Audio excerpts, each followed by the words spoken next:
Welcome to our Park City Market Talk webinar for March 2021, and this is dealing with the real estate countdown. Several topics I'm going to cover today, starting with the fact that Park City Mountain has extended its season. I'll give you the details on that, as well as Summit County's vaccination update and our return to normal. Of course, we'll look at real estate sales and prices, and we are now at 1 year after the arrival of COVID-19, and so we'll talk about the implications and the changes now 1 year later. Now, I'm pleased to announce that Park City Mountain has extended their closing date to April 11th, so that's an extra week of skiing, and that happens to coincide with Deer Valley's scheduled closing of April 11th. I was out today, definitely want to get out there and enjoy it. Still very good snow. Business Insider recently announced the best U.S. destinations to travel to in March, and that's really quite something since we are now 1 year after the COVID-19 first hit in the United States, and we're now finally hearing some articles about where to travel, where to stay, how to social distance yourself. And Park City, of course, made the list. We all know that, and they actually featured Stein Erikson Lodge residences there in that article. Very happy to announce that Summit County is ahead of schedule when it comes to vaccination distribution. I'm going to share some details about that. And then we're going to look at the Park City real estate market, see what properties have been selling, where prices are at, and just give you an overall update. Summit County, Utah, where Park City, of course, is located, is ahead of schedule when it comes to vaccination distribution.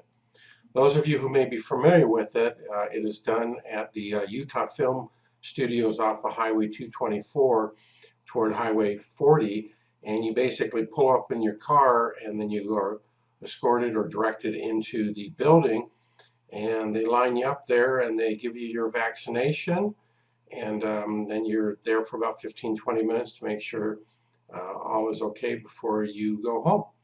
And it's really quite a system, and we're quite happy with how things are working out with that. The Summit County Health Department updates, this is as of March 8th, the following.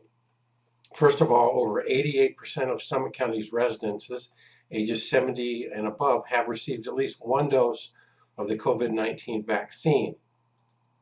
80% of those who are 65 to 69 have received at least one dose of the vaccine. 35% of Summit County's residences ages 50 to 64 have received one dose of the vaccine.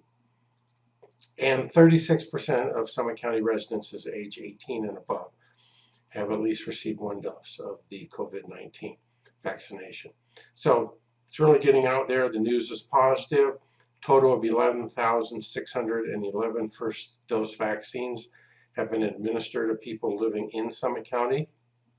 4,268 have received their second dose, and this again is as of March 8th. So we're making progress there. Vaccines are currently available to all persons 50 years and older, as well as 18 years and older with qualifying underlying medical conditions. And finally, among the 13 Utah health districts, Summit County is second highest for the number of vaccines given per capita. All right, let's take a look at the Park City real estate market and see what's happening. Of course, we've reported month by month by month that the COVID-19 has created a real estate boom in Park City. So let's look at the figures. 2,166 sales in the last 12 months. That's homes, condos, and vacant land combined. That's all real estate brokerages combined. That is 738 additional sales compared to a year ago. That's a 52% increase. When we look at this graph, and the red bars represent the period of March 2020 to February 2021, silver bar is the 12-month period beforehand.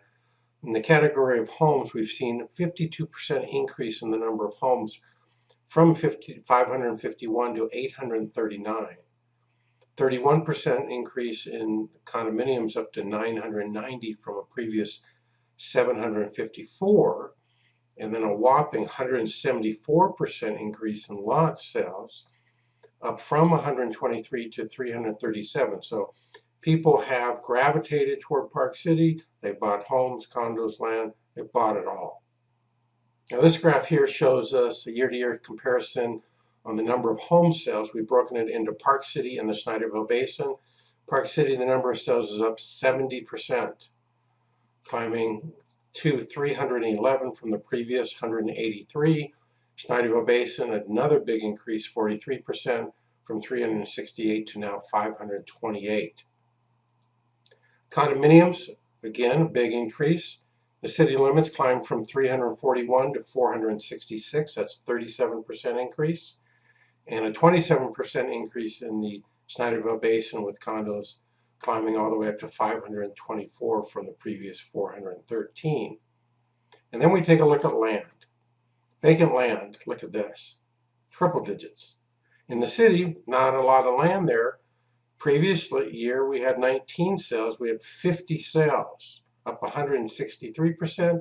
Snyderville Basin, people buying land again, much broader area, climbing from 104 to 287. That is a 176% increase. Everything's selling in Park City, homes, condos, land, and clearly a nice increase in the activity, something we've never seen these figures before. Now let's take a look at prices. Here we're looking at home medium sold prices. Again, the same breakdown between Park City and the Snyderville Basin. Our prices are up year over year in the city limits, 35%. The medium price used to be $1,937,500. It is now $2,623,750. 35% increase. Snyderville Basin, very impressive there too. 28% increase from a medium price of $1,250,000 to just under $1,600,000.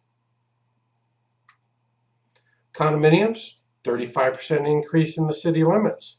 The now new median price is $1,035,000 from the previous $768,133.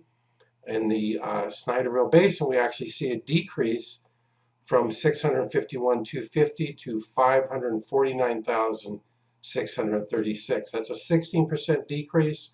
It is not, however, an indicator of a lack of interest in condos in the Snyderville Basin, but rather, with our limited inventory, that which is on the market are smaller properties in size and in price, and therefore that naturally draws that number down. Clearly not an indicator of values, however. And now we're looking at land prices and the city limits. Again, a similar sort of scenario. Median price dropped from $1,004,000 to $1,002,000, down 14%. Lack of inventory accounts for that, not a lack of interest in values. And we can see that clearly illustrated when we turn to the Snyderville Basin, a 29% price increase from $494,000 to now $635,000. So again, when we combine these graphs, we see patterns, but overall the prices are going up, up, and prices rose in most cases by double digits, as high as 35% over the previous year. It was a year ago when the first community spread of COVID-19 in Utah came to Summit County. It was actually March 13th, 2020. And it started at the Spur Bar and Grill on Main Street, and that was the beginning of the end. Major changes in Park City, Utah, the U.S., the world. Naturally, those who were around know that it triggered a shutdown of restaurants, of non-essential businesses in Park City. The resorts quickly closed immediately. There was a stay-at-home recommendation from the Summit County Health Department. That was a year ago. And I remember the first 6 weeks following all this, the town was a ghost town, an absolute ghost town. Nobody was on Main Street, nobody was on Highway 224. It was crazy. A year later, what do we have? We got a real estate boom going on here. Our town is busy, and with restaurants are thriving. Our resorts are open. It looks like they're going to make it all the way through the season because they've done mask wearing and social distancing, and they've done all the precautions and protocols that are necessary. Skiing, great. Riding is great. We're knocking out our vaccinations, which is really, really positive. And as I mentioned earlier, Park City is named as a place to visit in March. So different than a year ago. If you're looking to buy your property, you saw the statistics, and they have a different message and meaning for buyers or sellers. But now is the time to do so because we can see that prices are clearly going up and our inventory is down. It's very, very limited. And if you do have an interest in buying something, you do want to connect with a realtor, preferably one of the members of our team, and get them working for you to find the properties, because often we hear about properties before they come on the market, and you can buy them before others have even a chance to even know about it. And without that, it is, it's a struggle really to buy a property because of multiple offers, etc. If you are looking to sell, now's the time to take advantage of this exceptional market opportunity. I've been in Park City for 33 years, never seen anything close to this. It's a crazy market, and it certainly favors sellers. There's no question about it. And if you have a property that's particularly well suited to sell during the ski season, we've got a couple weeks left, not a long time, you want to be on the market right now, because we have a lot of buyers who are in town. People are enjoying the mountain. They are coming here. And so this is the time really to be out there. Got a team here. We're here to assist you. Jeremy, Dean, myself. Don't hesitate to contact us either by email or our phone numbers are right there. And thank you for watching our webinar today. I hope you found it helpful. Don't forget to bookmark BuyParkCity.com, always providing you with current updates on Park City and the real estate market.